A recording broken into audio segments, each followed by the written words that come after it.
Hey, welcome back to Madison Public Library in Madison, Ohio's Theater of the Mind, Halloween edition. Tonight we conclude Ligeia by Edgar Allan Poe. To hear more stories, like this video and subscribe to our YouTube channel. Last night we left off with Ligeia passionately reacting to the poem being read. And we return to the conclusion of Ligeia by Edgar Allan Poe. And now, as if exhausted with emotion, she suffered her white arms to fall, and returned solemnly to her bed of death. And as she breathed her last sighs, there came mingled with them a low murmur from her lips. I bent to them my ear and distinguished again the concluding words of the passage in Glanville. Man doth not yield himself to the angels, not unto death utterly, save only through the weakness of his feeble will. She died, and I, crushed in the very dust with sorrow, could no longer endure the lonely desolation of my dwelling in the dim and decaying city by the Rhine. I had no lack of what the world calls wealth. Ligeia had brought me far more, very far more, than ordinarily falls to the lot of mortals. After a few months, therefore, of weary and aimless wandering, I purchased and put in some repair an abbey which I shall not name, in one of the wildest and least frequented portions of fair England. The gloomy and dreary grandeur of the building, the almost savage aspect of the domain, the many melancholy and time-honored memories connected with both, had much in unison with the feelings of utter abandonment which had driven me into that remote and unsocial region of the country. Yet although the external abbey, with its verdant decay hanging about it, suffered but little alteration, I gave way, with a childlike perversity, and perchance with a faint hope of alleviating my sorrows, to a display of more than regal magnificence within.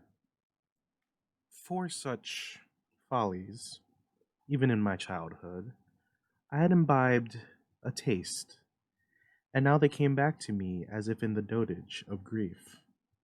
Alas, I feel how much even of incipient madness might have been discovered in the gorgeous and fantastic draperies, in the solemn carvings of Egypt, in the wild cornices and furniture, in the bedlam patterns of the carpets of tufted gold. I had become a bounden slave in the trammels of opium, and my labors and my orders had taken a coloring from my dreams. But these absurdities I must not pause to detail. Let me speak only of that one chamber, ever accursed, whither in a moment of mental alienation I led from the altar as my bride, as the successor of the unforgotten Ligeia, the fair-haired and blue-eyed Lady Rowena Trevenion of Tremaine. There is no individual portion of the architecture and decoration of that bridal chamber which is not now visibly before me. Where were the souls of the haughty family of the bride, when, through thirst of gold, they permitted to pass the threshold of an apartment so bedecked, a maiden and a daughter so beloved? I have said that I minutely remember the details of the chamber, yet I am sadly forgetful on topics of deep moment. And here there was no system, no keeping in the fantastic display to take hold upon the memory. The room lay in a high turret of the castellated abbey, was pentagonal in shape, and of capacious size. Occupying the whole southern face of the pentagon was the sole window, an immense sheet of unbroken glass from Venice, a single pane, and tinted of a leaden hue, so that the rays of either the sun or moon passing through it fell with a ghastly luster on the objects within. Over the upper portion of this huge window extended the trellis work of an aged vine, which clambered up the massy walls of the turret. The ceiling, of gloomy-looking oak, was excessively lofty, vaulted, and elaborately fretted with the wildest and most grotesque specimens of a semi-Gothic, semi-Druidical device. From out the most central recess of this melancholy vaulting depended, by a single chain of gold with long links, a huge censer of the same metal, Saracenic in pattern, and with many perforations so contrived that there writhed in and out of them, as if endured with a serpent vitality, a continual succession of party-colored fires. Some few ottomans and golden candelabra, of Eastern figure, were in various stations about. And there was the couch, too, the bridal couch, of an Indian model, and low, and sculpted of solid ebony, with a pall-like canopy above. In each of the angles of the chamber stood on end a gigantic sarcophagus of black granite, from the tombs of the kings over against Luxor, with their aged lids full of immemorial sculpture. But in the draping of the apartment lay, alas, the chief fantasy of all. The lofty walls, gigantic in height, even unproportionably so, were hung from summit to foot in vast folds with a heavy and massive-looking tapestry. Tapestry of a material which was found alike as a carpet on the floor, as a covering for the ottomans and the ebony bed, as a canopy for the bed, and as gorgeous volutes of the curtains which partially shaded the window. The material was the richest cloth of gold. It was spotted all over, at irregular intervals, with arabesque figures, about a foot in diameter, and wrought upon the cloth in patterns of the most jetty black. But these figures partook of the true character of the arabesque only when regarded from a single point of view. By a contrivance now common, and indeed traceable to a very remote period of antiquity, they were made changeable in aspect. To one entering the room, they bore the appearance of simple monstrosities. But upon a farther advance, this appearance gradually departed, and step by step, as the visitor moved his station in the chamber, he saw himself surrounded by an endless succession of the ghastly forms which belong to the superstition of the Norman, or arise in the guilty slumbers of the monk. The phantasmagoric effect was vastly heightened by the artificial introduction of a strong continuing current of wind behind the draperies, giving a hideous and uneasy animation to the whole. In halls such as these, in a bridal chamber such as this, I passed, with the Lady of Tremaine, the unhallowed hours of the first month of our marriage. Passed them with but little disquietude, that my wife dreaded the fierce moodiness of my temper, that she shunned me and loved me but little, I could not help perceiving. But it gave me rather pleasure than otherwise. I loathed her with a hatred belonging more to demon than to man. My memory flew back. Oh, with what intensity of regret! To Ligeia, the beloved, the august, the beautiful, the untombed.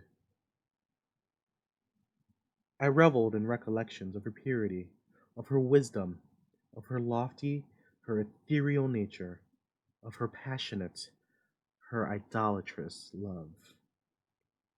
Now, then, did my spirit fully and freely burn with more than all the fires of her own. In the excitement of my opium dreams, for I was habitually fettered in the shackles of the drug, I would call aloud upon her name, during the silence of the night, or among the sheltered recesses of the glens by day, as if, through the wild eagerness, the solemn passion, the consuming ardor of my longing for the departed, I could restore her to the pathway she had abandoned. Ah, could it be forever? Upon the earth. About the commencement of the second month of marriage, the Lady Rowena was attacked with sudden illness, from which her recovery was slow. The fever which consumed her rendered her nights uneasy, and in her perturbed state of half-slumber she spoke of sounds and of motions, in and about the chamber of the turret, which I concluded had no origin save in the distemper of her fancy, or perhaps in the phantasmagoric influence of the chamber itself. She became at length convalescent, finally well. Yet but a brief period elapsed, ere a second, more violent disorder again threw her upon a bed of suffering, and from this attack her frame, at all times feeble, never altogether recovered. Her illnesses were, after this epoch, of alarming character, and of a more alarming recurrence, defying alike the knowledge and the great exhortations of her physicians.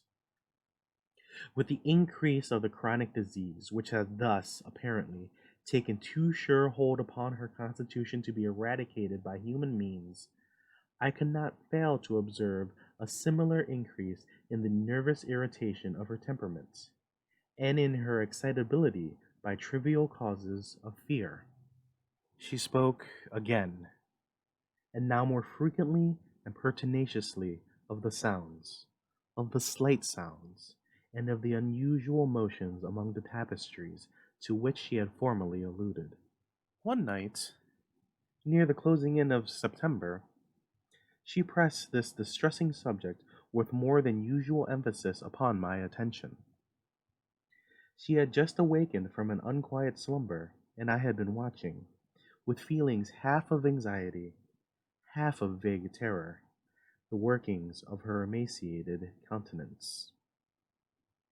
I sat by the side of her ebony bed, upon one of the ottomans of India. She partly arose, and spoke, in an earnest low whisper, of sounds which he then heard, but which I could not hear, of motions which he then saw, but which I could not perceive. The wind was rushing hurriedly behind the tapestries, and I wished to show her what, let me confess it, I could not all believe, that those almost inarticulate breathings, and those very gentle variations of the figures upon the wall, were but the natural effects of that customary rushing of the wind. But a deadly pallor, overspreading her face, had proved to me that my exertions to reassure her would be fruitless. She appeared to be fainting, and no attendants were within call. I remembered where was deposited a decanter of light wine which had been ordered by her physicians, and hastened across the chamber to procure it. But, as I stepped beneath the light of the censer, two circumstances of startling nature attracted my attention. I had felt that some palpable, although invisible object had passed lightly by my person, and I saw that there lay upon the golden carpet, in the very middle of the rich lustre thrown from the censer, a shadow, a faint, indefinite shadow of angelic aspect, such as might be fancied for the shadow of a shade. But I was wild with the excitement of an immoderate dose of opium, and heeded these things but little, nor spoke of them to Rowena. Having found the wine, I recrossed the chamber and poured out a gobletful, which I held to the lips of the fainting lady. She had now partially recovered, however, and took the vessel herself, while I sank upon an ottoman near me, with my eyes fastened upon her person. It was then that I became distinctly aware of a gentle footfall upon the carpet, and near the couch, and in a second thereafter, as Rowena was in an act of raising the wine to her lips, I saw, or may have dreamed that I saw, fall within the goblet, as if some invisible spring in the atmosphere of the room, 3 or 4 large drops of a brilliant and ruby-colored fluid. If this I saw, not so Rowena. She swallowed the wine unhesitatingly, and I forbore to speak to her of a circumstance which must after all, I considered, have been but the suggestion of a vivid imagination rendered morbidly active by the terror of the lady, by the opium, and by the hour. Yet I cannot conceal it from my own perception that, immediately subsequent to the fall of the ruby drops, a rapid change for the worse took place in the disorder of my wife, so that, on the third subsequent night, The hands of her menials prepared her for the tomb, and on the fourth I sat alone, with her shrouded body, in that fantastic chamber which had received her as my bride. Wild visions, opium engendered, flitted, shadow-like, before me. I gazed with unquiet eyes upon the sarcophagi in the angles of the room, upon the varying figures of the drapery, and upon the writhings of the party-colored fires in the censer overhead. My eyes then fell, as I called to mind the circumstances of a former night, to the spot beneath the glare of the censer where I had seen the faint traces of the shadow. It was there, however, no longer, and breathing with greater freedom, I turned my glances to the pallid and rigid figure upon the bed. Then rushed upon me a thousand memories of Ligeia, and then came back upon my heart, with the turbulence, violence of a flood, the whole of that unutterable woe with which I had regarded her thus enshrouded.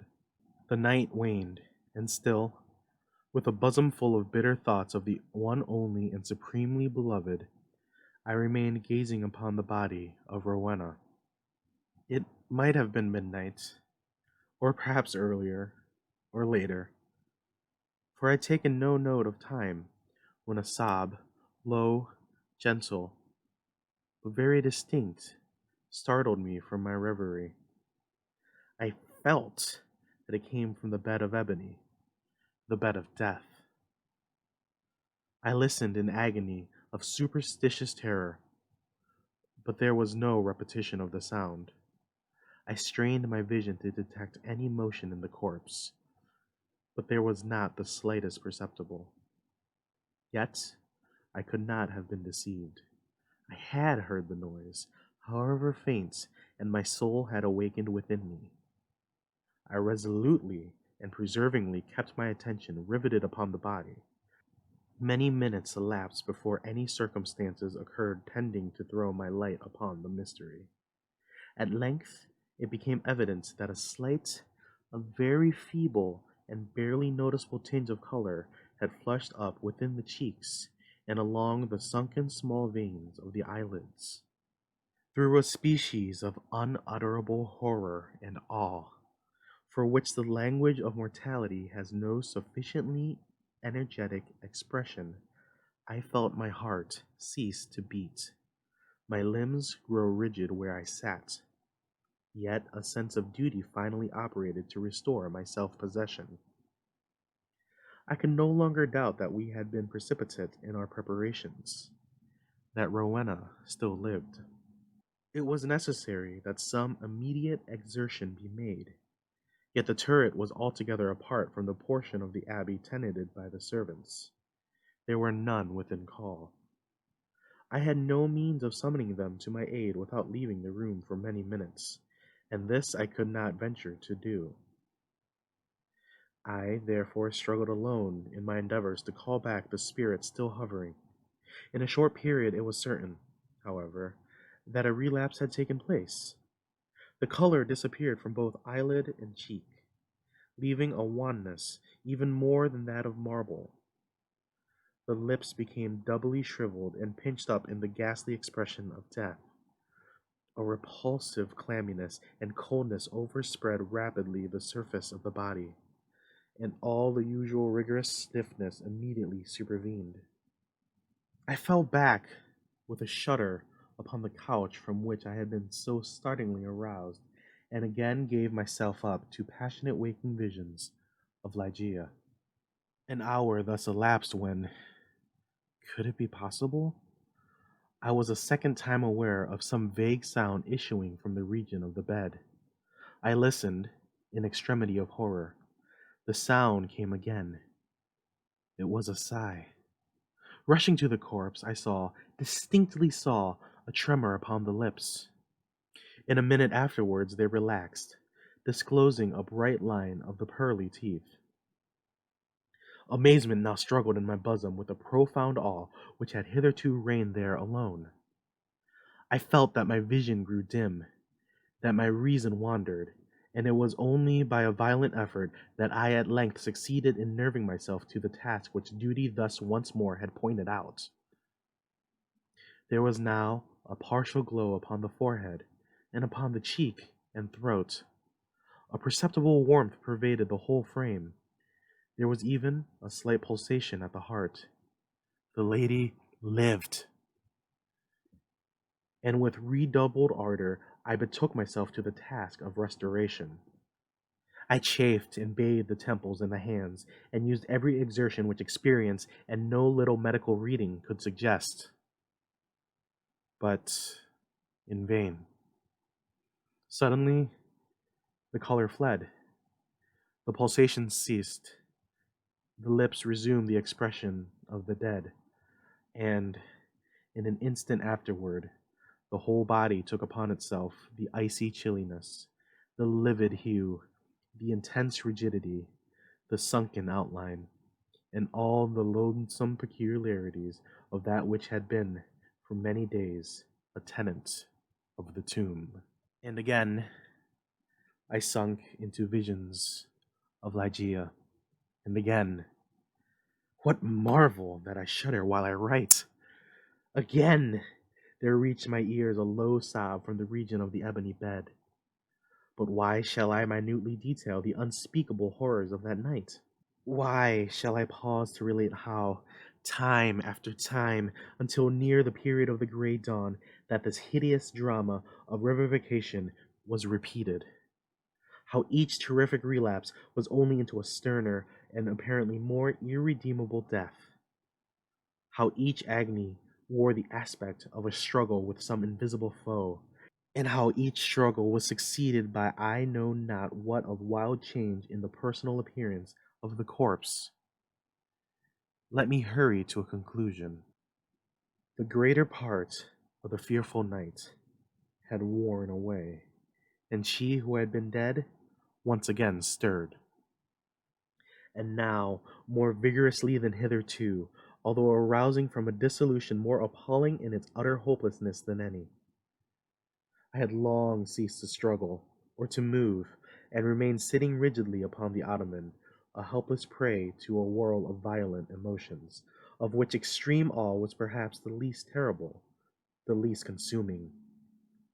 The corpse, I repeat, stirred, and now more vigorously than before. The hues of life flushed up with unwonted energy into the countenance, the limbs relaxed, and, save that the eyelids were yet pressed heavily together, and that the bandages and draperies of the grave still imparted their charnel character to the figure, I might have dreamed that Rowena had indeed shaken off, utterly, the fetters of death. But if this idea was not, even then, altogether adopted, I could at least doubt no longer, when arising from the bed, tottering, with feeble steps, with closed eyes, and with the manner of one bewildered in a dream, the thing that was enshrouded advanced boldly and palpably into the middle of the apartment. I trembled not, I stirred not, for a crowd of unutterable fancies connected with the air, the stature, the demeanor of the figure, rushing hurriedly through my brain, had paralyzed, had chilled me into stone. I stirred not, but gazed upon the apparition. There was a mad disorder in my thoughts, a tumult unappeasable. Could it indeed be the living Rowena who confronted me? Could it indeed be Rowena at all? The fair-haired, the blue-eyed Lady Rowena Trevanion of Tremaine? Why should I doubt it? The bandage lay heavily about the mouth, but then might it not be the mouth of the breathing Lady of Tremaine? And the cheeks! There were the roses as in the noon of life. Yes, these might indeed be the fair cheeks of the living Lady of Tremaine. And the chin, with its dimples, as in health, might it not be hers? But had she then grown taller since her malady? What inexpressible madness seized me with that thought? One bound, and I had reached her feet. Shrinking from my touch, she let fall from her head, unloosened, the ghastly cerements which had confined it, and there streamed forth, into the rushing atmosphere of the chamber huge masses of long, disheveled hair. It was blacker than the raven wings of the midnight.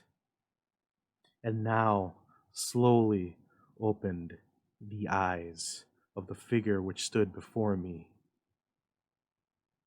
"Here then, at least," I shrieked aloud. Can I never be mistaken? These are the full and the black and the wild eyes of my lost love, of the lady Ligeia. And this was the conclusion of Ligeia by Edgar Allan Poe. Don't forget to like this video and subscribe to our YouTube channel. Also, follow us on Facebook, Twitter, Instagram, and Pinterest. Have a great night.